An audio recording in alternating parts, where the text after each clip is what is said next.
पावले खेळून हरिपाठ आपण म्हणतो, लहान लेकरं सामील होतात, सगळे सामील होतात. पहिलं द्वार, दुसरं द्वार भक्ती, त्याच्यातूनच आपल्या मनामध्ये भक्ती निर्माण होते, ऐकत ऐकत प्रेम निर्माण होतं. असं करता करता आपण मुख्य द्वारापर्यंत नाम साधनेकडे आपल्याला त्यांनी जायला सांगितलेले आहे. आणि पहिली जेव्हा देवाची हे द्वारी उभा क्षणभरी.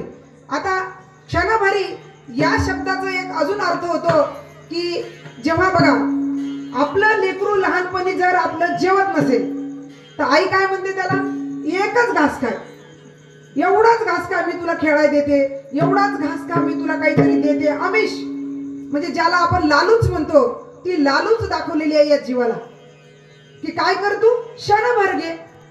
बरं, हरिपाठाच्या शेवटच्या अभंगात काय म्हणले त्यांनी, सर्व सुख गोडी साही शास्त्र निवडी रिकामा अर्धघडी.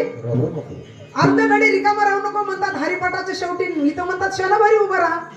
म्हणजे त्यांनी काय म्हणलं तुम्हाला की क्षण क्षण करत करत प्रत्येक क्षण उपयोगाला लावत लावत तुम्ही काय करा की आयुष्यभर नामचिंतन करा, असं त्यांना म्हणायचं. या देवाची हे द्वारी उभा क्षणभरी. क्षणभर हा शब्द असा आहे की एक विठला विठला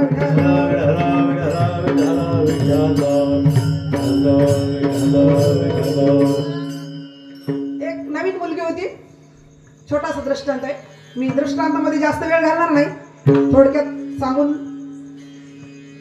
तिचं नवीन लग्न झालं आणि तिला सासरी जायचं होतं.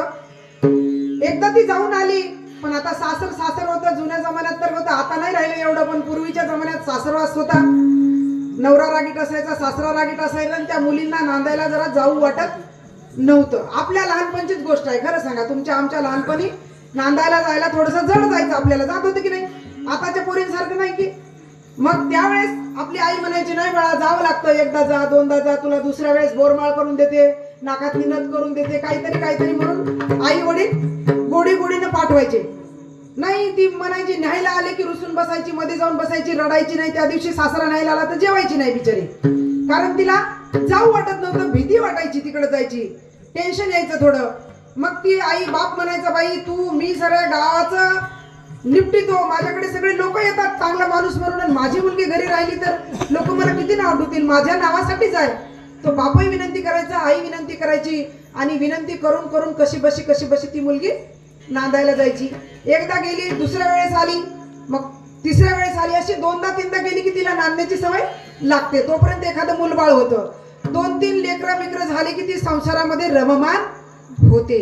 आणि मग मात्र तुम्ही तिला कुठल्याही कार्यक्रमाला बोलवा, ताई आमच्या भावानं म्हणू दे, ताई आई वडील थकले का येऊन बोलून जा, ती म्हणते माझ्याकडे वेळ येते का, आता पहिल्यासारखं म्हणते कधी नाही म्हणत. जी एक दिवस जायला तयार नव्हती ती आता यायला तयार नसते. इतकंच नाही तर आई आजारी पडू द्या, बाप आजारी पडू द्या, त्या सुना कसंही घालू द्या, तरी ती म्हणते बाई लेकरं लहान आहेत, नवऱ्याला डब्बा द्यायचा आहे, लेकरांची शाळा आहे कॉन्व्हेंटमध्ये, माझ्या इंग्लिश मिडियमला, एक दिवस लेकरांची शाळा बुडवायला जमत नाही, आणि आई वडिलांचं काय मी येऊन सारलं होणार आहे का, आहे की सून. कंडिशन खरी आहे का खोटी आहे? अशीच कंडिशन आहे की जी मुलगी सुरुवातीला सासरी जात नव्हती, जिला आमिष दाखवलं, बाई एकदा जा दोनदा जा, हे देते ते देते, असं करून तिला नादाला लावलं नांदण्याच्या.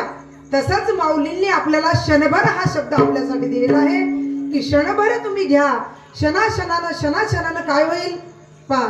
सर टोंपे सर, एक म्हण आहे की माणसानं कसं जगलं पाहिजे, वर्तमान काळात जगलं पाहिजे.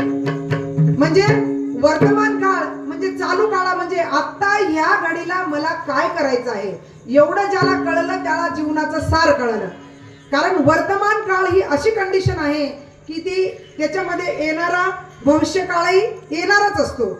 आणि मग हा काळ सत्मार्गाला लागल्याने, चांगला गेल्याने, गेलेला भूतकाळ सुद्धा चांगला जातो. भूतकाळ बिघडण्याची चिंता राहत नाही, भूतकाळ बिघडत नाही, भविष्यकाळ पण बिघडत नाही. त्याच्यासाठी त्याला कोणता काळ जपावा लागतो, वर्तमान काळ जपावा लागतो. ज्यांनी आपला वर्तमान काळ जपला की मला आता ह्या क्षणाला काय करायचंय, तर काय करायचंय, अभंगाचं दुसरं चरण.